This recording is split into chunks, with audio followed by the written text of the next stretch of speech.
To understand what No Man's Sky is truly all about, I invite everyone willing to partake in this thoughtful and analytical review to get really stoned. It does help with the game experience. And ask yourself, what is the meaning of life? Why are we here? What's life all about? Well, tonight we're going to sort it all out. For tonight, it's the meaning of life.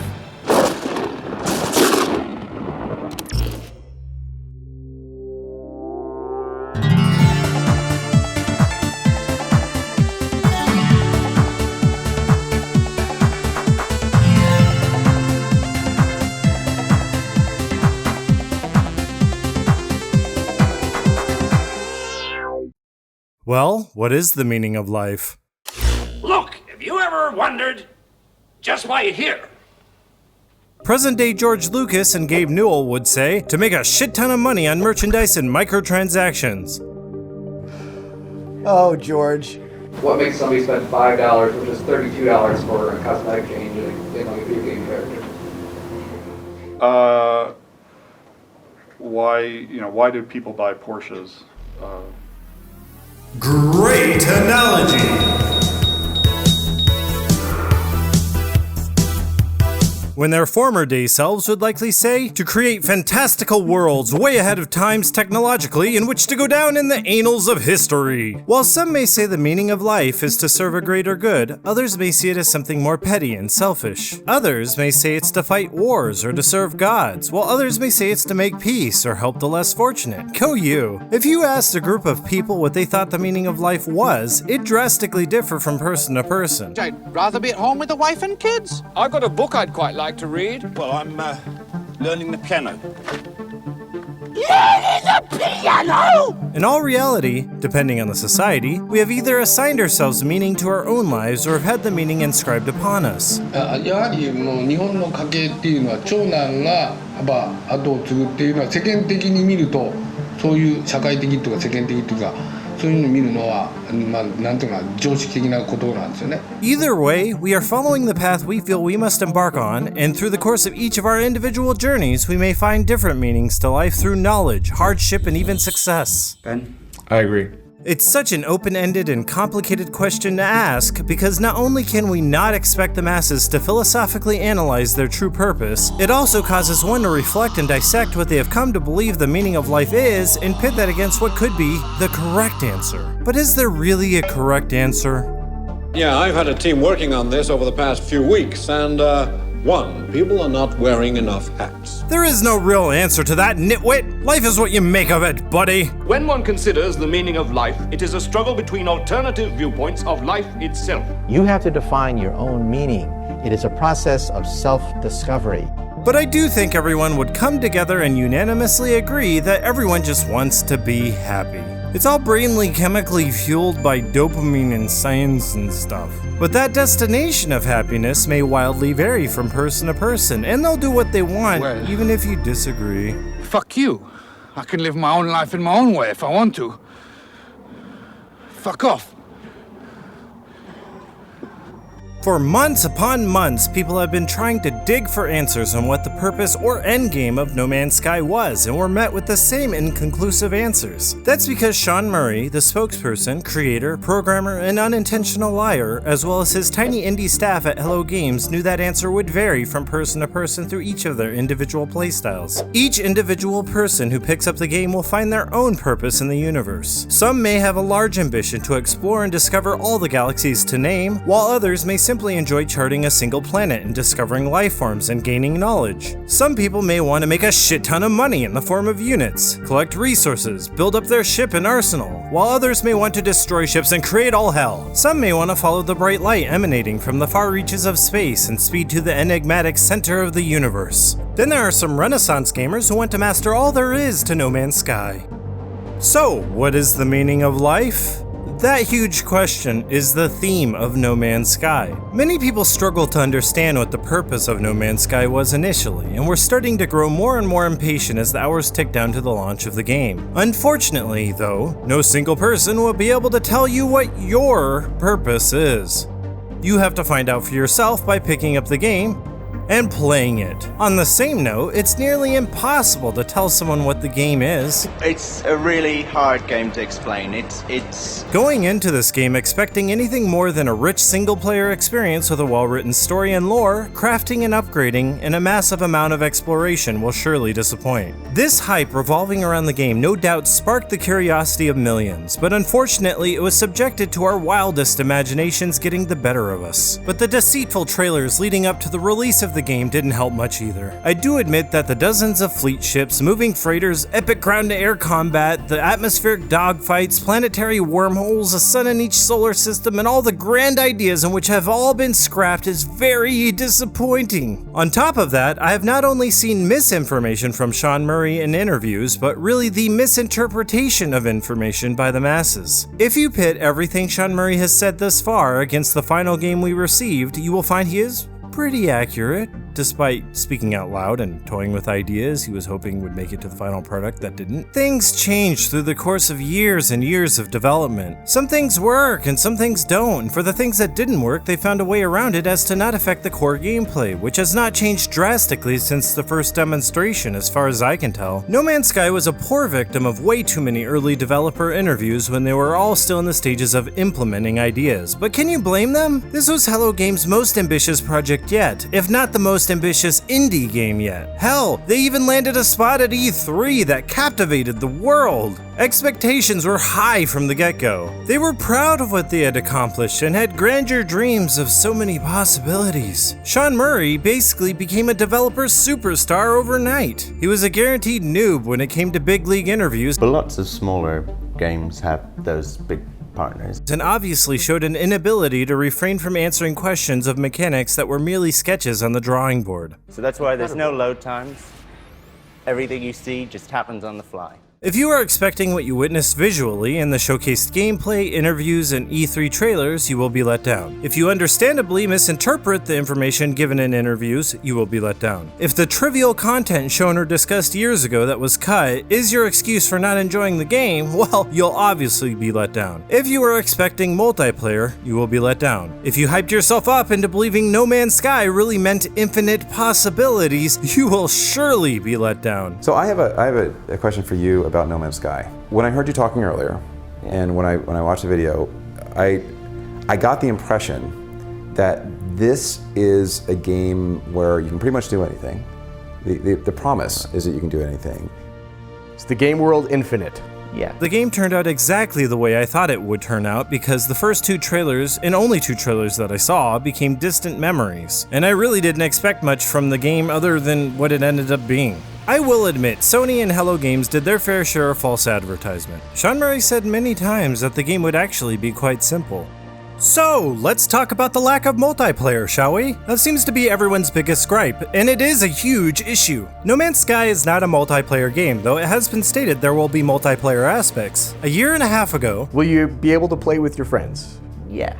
Is there a competitive element to this game? Yeah, if you want that, yes. And he sounded dead set on it. You can see other characters, and they could see you. Is this what we're gonna see, Murray? A cheery man riding on a unicycle? Seems more like a joke to me. People have scoured the game's binary code and found absolutely no networking code, but instead found this placeholder model named Astronaut and yellow textures for the suit. Shortly before release, Murray spammed his Twitter, trying his damnedest to dismiss expectations of a multiplayer experience and was rightfully worried people would get let down. Huh, wonder why people would be let down if they were still going into the game expecting your lies, Murray. People don't generally like being lied to. I've learned that. Through Yui. 5 months before release, Murray went on the record to answer the question that if two people, by chance, met up on the same planet, could they play together? To which he outright said, no, that's not really what the game is about. When you talk about multiplayer, I think it just gives people the wrong impression. It's not what people should be thinking about going into the game. It's multiplayer, but it's not multiplayer? People are misinterpreting what multiplayer means? A year before that, he had a completely different answer. Can you run into other people, other players on the game? Yes. Here's an idea. Instead of just blaming us, why don't you admit you led people on to believe in the chance possibility of a multiplayer encounter, then retracted that concept? Two live streamers have found each other's locations and stood in the same place but couldn't see each other, to which Murray posted on Twitter, 2 players finding each other on the first day? That has blown my mind. Okay, he calls that finding one another? I mean, damn, is this guy delusional? That Twitter post alone should give you a pretty good idea of what his concept of multiplayer means. It means not multiplayer. It means playing a single player game at the same time as someone else. You've seen this image circling the internet, I'm sure. They pasted stickers over the back of the games, removing online functionality and lowering the age appropriation. Is this proof that online interactions did exist before the delay? If so, was it removed in favor of a lower PEGI rating? Was it really a misunderstanding about how the online aspects worked on the PEGI rating scale or however that works? Or was it simply a misprint? They say it was a misprint. Sketchy circumstances nonetheless. Regardless, that's no blow to me, and I honestly don't mind, as I had no intentions of meeting anyone, but is it really so hard to tell consumers the damn truth instead of this vague multiplayer but not multiplayer bullshit? Be direct with us. Sean Murray can't do it, so here, I'll do it for you. There is no multiplayer.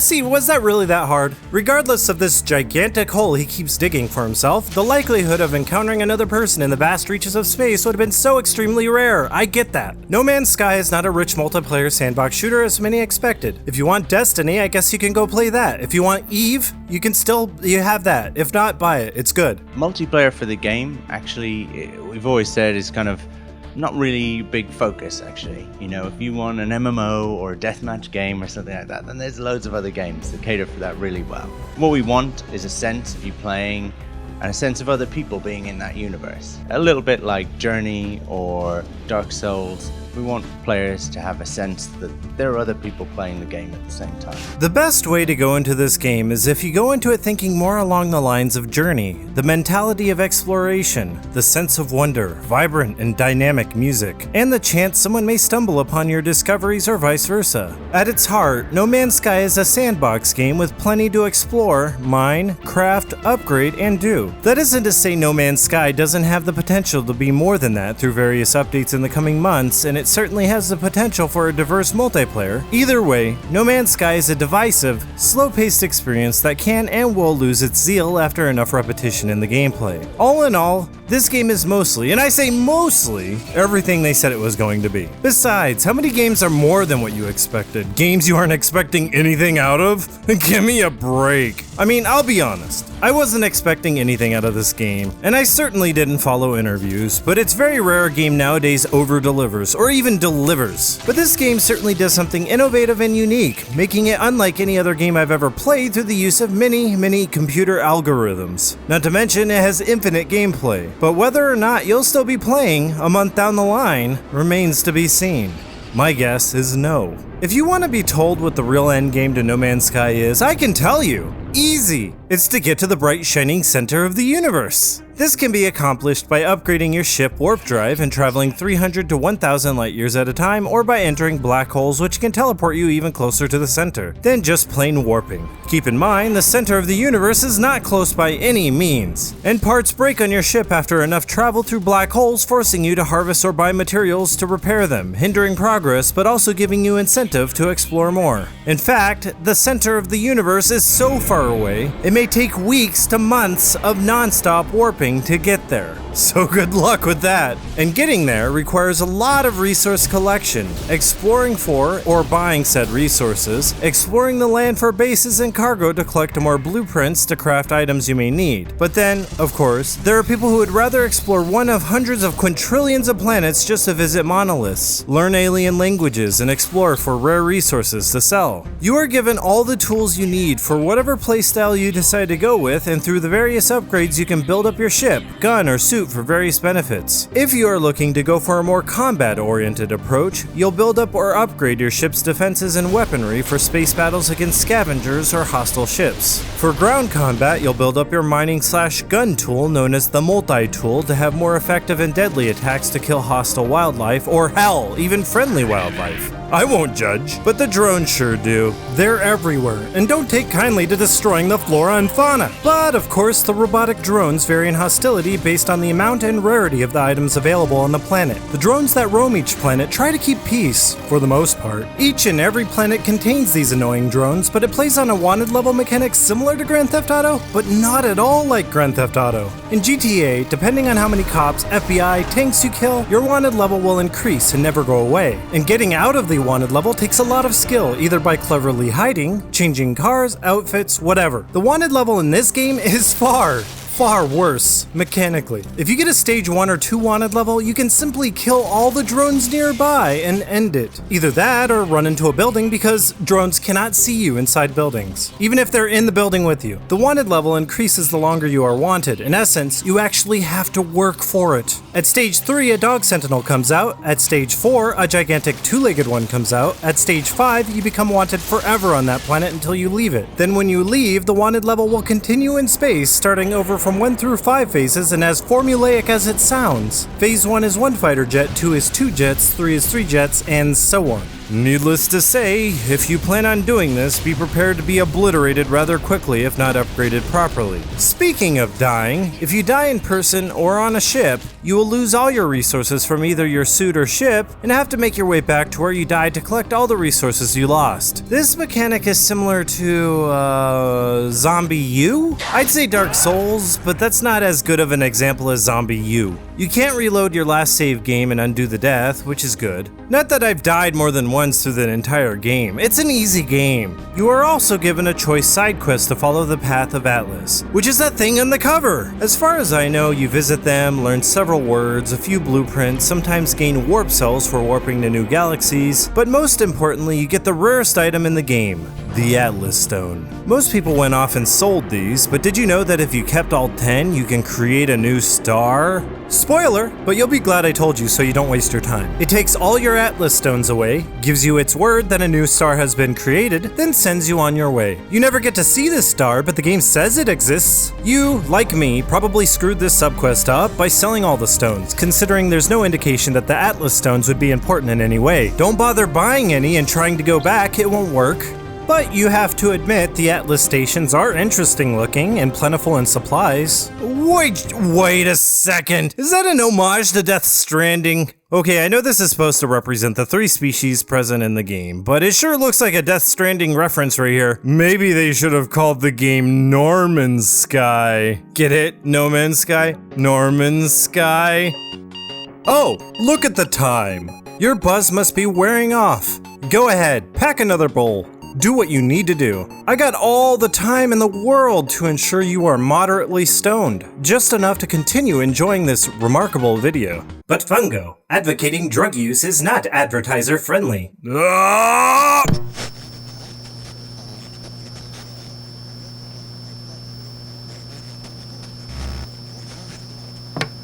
Congratulations, you have patience. You win more content. Okay, so where was I? Okay. Couldn't have strayed this far. It hasn't been that long. It's not gonna be in here. I type everything out. I'm really just making the sound for effect. In fact, this sound was recorded separately. Oh, here we are. Procedural generation. No Man's Sky has that. Oh, you knew that. Of course you knew. Other than the chance multiplayer, this was the other big hook. Did it deliver? Yeah, but there are limitations on how different everything really ends up being. If you are unsure what this procedural generated term means exactly, it means everything is constructed randomly in look and placement. Because of this, allegedly, no 2 planets will be the same, but you'll run into a lot of similar looking planets anyway. Animals on the planets really only change body styles, colors, patterns, legs, arms, faces, heads, etc., so you will run into many similar looking animals too. The randomness of the creatures really reminds me of Spore. I bet you forgot all about that game and of what a dismal disappointment it was. You'll find anthropomorphic animals. We're going to bring back the original Crash, Crash 2, and Crash Warped, fully remastered from the ground up for PlayStation 4.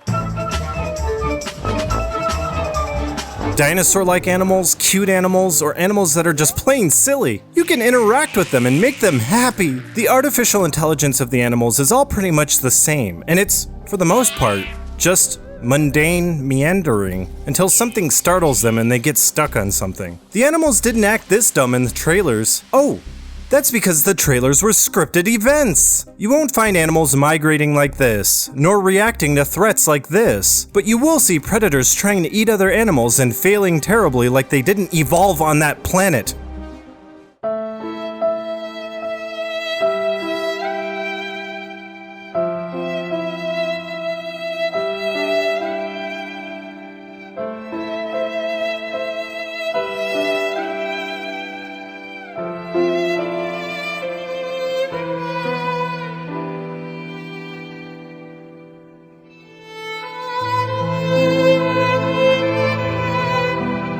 I cannot tell you how many times I found little crabs on the top of the food chain. These little things! Terrorizing! No animal can feel safe because of the constant threat of crabs! Unrelated, but look at that! You can tunnel into the ground with grenades and find hidden caves. Look around and be like, hey, this is neat! And then tunnel your way back out. I cannot imagine having a multi-tool without this attachment. Did that sound sarcastic? I didn't really mean. From the very beginning, you are thrown onto a random planet on the outskirts of the universe and forced to find materials to rebuild your ship. At first, there is an issue with inventory space because they give you so few free slots to hang on to resources, causing you to discard resources in favor of others, giving you a really good idea of how this whole inventory management mechanic will play out for a large portion of the game. You will likely want to find or buy new ships with more inventory space to make collection an easier task. On top of that, on space stations or pod drops, you can usually find suit upgrades at an ever-increasing cost to give you one additional slot in your backpack. When you upgrade anything, it takes an entire slot. Because of these limitations, there will be a lot of inventory management. You will go through your inventory time and time again to craft, sort, and discard items. I admit being in my menu, organizing and recharging more than anyone watching me could possibly find interesting, and I didn't mind it. Other people may find it messy and annoying. The game obviously nudges you to explore planets and find the rare materials you need for crafting, which is much easier said than done. The crafting and resource mechanic was implemented to encourage this planetary exploration, in order to find precious materials to craft upgrades or items, or to sell and get units, the name of the currency in the game. With enough units, you can buy more resources, said ships, or even upgraded multi-tools. This, of course, doesn't come without a catch. As long as you play, you will constantly need to be on the lookout for fuel to recharge your exosuit life support, starship fuel, and multi-tool ammo. But a lot of the time, to find the resources you need, you'll be on a planet, not find what you're looking for, get tired and bored, and I don't want to live on this planet anymore. Just to go to another planet and repeat the same process.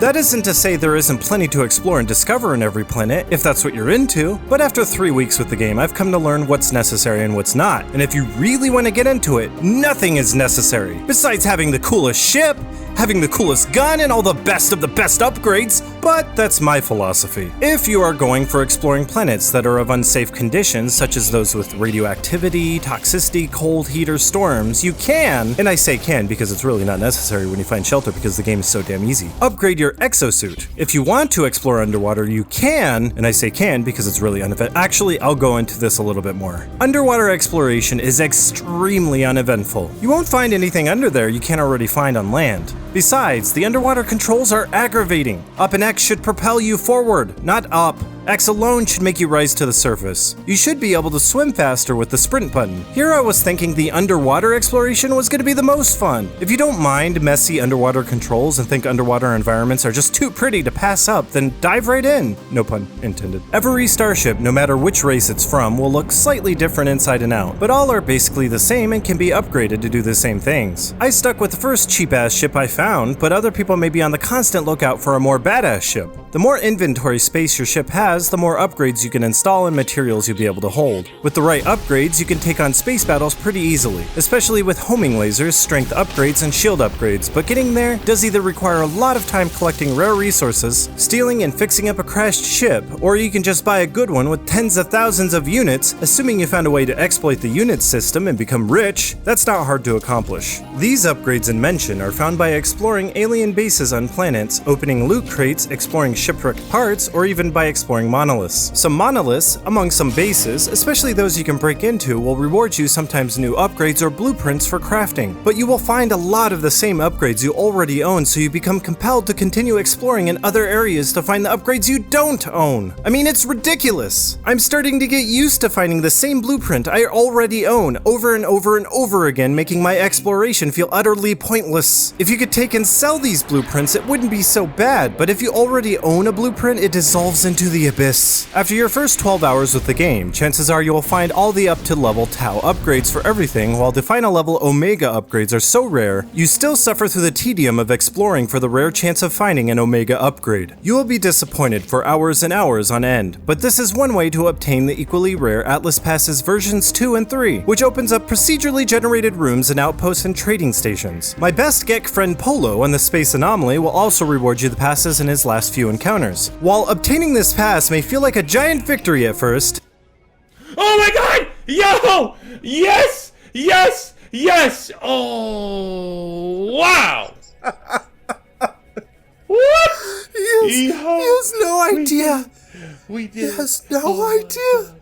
He's gonna be so disappointed. Yes. He's gonna be so disappointed when he finds out what that pass actually unlocks. Oh, he has no idea. It allows you to open up. It allows you to...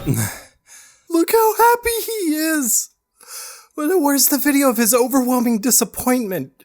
I want to see that one. It allows you to open up empty rooms that seldomly contain common loot that would be more beneficial to a player just starting out. I admit, some rooms you find look kinda cool, but this presents a huge problem with the progression and reward mechanic. For instance, imagine a mouse running through a maze, looking for the cheese at the end. But instead of cheese, it's an onion. What's a mouse gonna do with an onion? Well, might as well eat it because it got that far. The reward was not what it worked so hard for, so it will slowly sink into a depression knowing there's not much more to life and die. Mostly because onions are poisonous to mice, but I'm sure you get the analogy. You work so hard for this pass, so you're gonna go into those rooms. You're gonna know there's nothing in those rooms worth exploring, but you're gonna do it anyway. Throughout exploration, you'll encounter 3 separate stereotypical alien species. The Viking are aggressive, strong, and not too smart. Gek are friendly, inquisitive, and with a below normal intelligence. On the other hand, the robotic species known as the Korvax are egotistical, intelligent, and logical. In order to understand what they are saying and to perform the correct task they ask of you, it's best to become well versed in their languages. But more importantly, to fully embrace the best possible aspect of this game not having anything to do with multiplayer or procedural generating. Yeah, that's right. That's the story. The game is extremely well written. There is actually a deep lore to discover and read about via each monolith you discover, and that alone makes you feel like a tiny, insignificant nothing in the universe. It's one thing being this tiny, insignificant nothing, but feeling it through the large, significant story is much more impactful. There's so much history between all the races, including war, interactions, trade, the Atlas race, and even dimensions of the unknown. Also, when being described the events that take place in each encounter, it's so well written that, for just a moment, you feel the sense of immersion, coupled with whatever emotion the script tries to bring out of you, such as fear, revulsion, confusion, and unknowing. At times, it does really well making you feel like just a stranger in a universe inhabited by beings we should be unsure about. As it is written from your point of view, with your feelings, thoughts, and experiences, it really gets the job done. Each race's personalities are all the same, though they're all procedurally generated to look different and have different names. But once you get down their identity, you don't even need to know what they are saying to select the expected response. If successful, you will usually increase your standing with them. What increasing your standing does is basically nothing. You unlock new responses for them where you can tattletale on them or whatever, but other than that, nothing. It does nothing as far as I can tell. You can actually get all 3 to like you equally without compromising your standing with the other races. You can even shoot down their ships and kill them, and it won't change how they feel about you. Why Sean Murray turned this into such a big deal, I don't know, because it's not. Building an alliance with one doesn't hurt your alliance with another, so you can easily make friends with them all. The game controls seem fine and dandy, but I do have a few gripes. I already discussed swimming controls, so now that that's out of the way, I wish the L3 and R3 buttons were swapped. It makes no sense to sprint with R3 when every other first-person game has sprint assigned to L3. Secondly, when flying above the surface of the planet, it seems like you're on rails. You cannot crash or bump into things. And time again, you'll hit a hitch and hover for no apparent reason. You can barrel roll. There are also some minor glitches, but the major ones like this one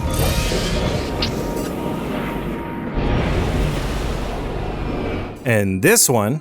What is going on here? What is this? I am so dead when I land.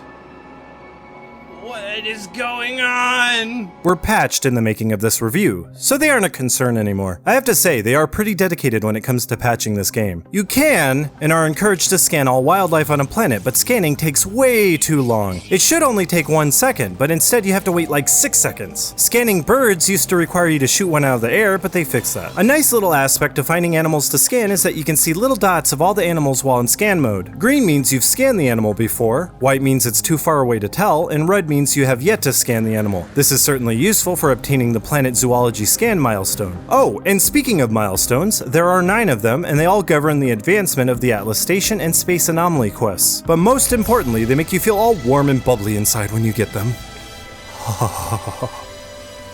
Wait, I destroyed that many Sentinels? Isn't that a bad thing? As for the music and sound design, I don't really want to talk about it. I don't want to do this. Even the graphics aren't what we were hyped up to believe. Once on a planet, after all has loaded, it looks fine, but upon rippling through the atmosphere, you will witness the horrendous layers upon layers of textures blend in as you grow closer to the surface. There's a lot of pop-up, and the game even slows down to a crawl as you pull your ship closer down to the surface. This frame dropping is more prominent on planets with lots of trees or water, and it can get pretty bad. There's no excuse the PS4 can't handle at least 30 frames per second unless noticeable pop-in, textures or otherwise. Regardless, it's still a pretty game with a huge palette of color. Since there's no multiplayer, what other online capabilities does it have? Well, it's amazing, really. I'm glad you asked. Every galaxy, moon, planet, flora, fauna, and even bases can be named and uploaded to the servers with hefty currency rewards. The currency rewards are incentive for you to actually do it. I started out naming things fairly clever names, then realized that I just want the damn money. So I started naming things the most ridiculous names, or even uploading them, not even naming them. The chances of anyone finding these planets you name are slim to none, unless you are only a few hundred light years away from the center, in which case I can assume most people will eventually congregate. So getting there as fast as you can and name everything before everyone else does would likely be your best bet if that's what you care to do. I have to admit, it's too fun naming planets with names like Disbooty and thinking one day someone will be charting Disbooty. Yeah, there's a profanity filter, but it's super slack and there's several ways around it. So far, that is the only aspect of the game's online features that I've come to witness, and then again, I still have not found a planet or galaxy anyone else has discovered or named. So much for that. Besides, when you really get down to thinking about it, these planets have already been charted and named by 3 alien races. What right do we have to reach a planet and decide what kind of name is Gugastickerdogers? It will hereby be known only as Saggy Balls. Norman Sky has all these possibilities on how you go about playing the game, right? No 2 people will pick up the game and play it the same way. That's true, but ultimately it all just boils down to one concept and a rather linear path of various ways to explore, such as life. We all go into life with drastically different ways to live said life, but in the end, we're all going to die anyway. That sounds depressing, doesn't it? What's a better way to put it? I can't think of a better way to put it. And while the game feels extremely deep and exciting for the first couple weeks, you realize that because of the limitations in the gameplay, it gets extremely repetitive. You get to the point that you question if going to the center of the universe is really worth the grind. And perhaps it was a tad unrealistic, or maybe it was just going to be a big disappointment anyway, because it is. While the game is completely functional, I cannot say the game is or was ever fun, but it had its shining moments of immersion. At least Sean Murray didn't lie about one thing. Will I get bored playing this game? Sometimes. Oh wait, never mind. Will I get bored playing this game? No. A developer calling his own game not fun. Good joke, Murray.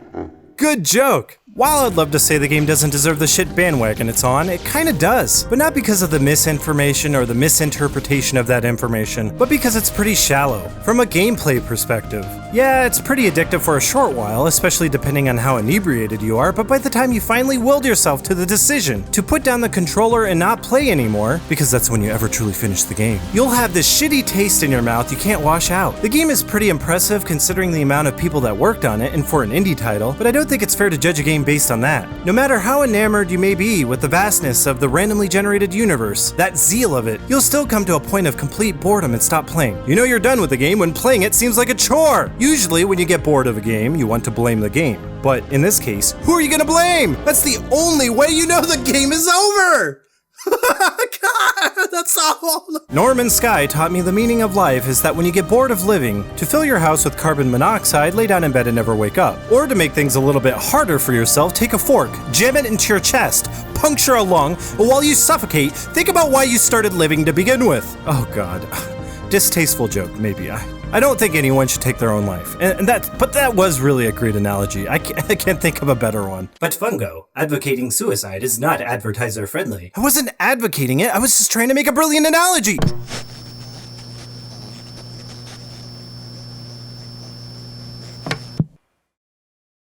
And how do you know when this review is over? I'm gonna end it for you because I'm not gonna let you get so damn bored you have to stop watching on your own volition. But seriously, thanks for watching. This was a Fungo Review original, putting it simply and sillily, or better known as analytically and comedically. Please subscribe and share. A very big and warm thanks to all my patrons for being super patient with me with this review. This was a very difficult video, and it's kind of remarkable I was able to finish it despite the several crashes and rewrites. Shout out to my new patrons being Sergeant Baker, Jarlath Hagen, and Tyler Hunter. You like how I totally baited you into thinking this was going to be a positive review just to shut the game down in the last few seconds? A polarized review for such a polarizing game! Be sure to check out some of my previous reviews if you haven't already. This review took more time than any of my previous ones, so it's kinda crazy I'd put so much time and effort into something I know practically no one but my regulars will watch. Thanks for sticking around, and stay tuned for more great content. Oh, and sorry to anyone offended by this video, it was all in good fun.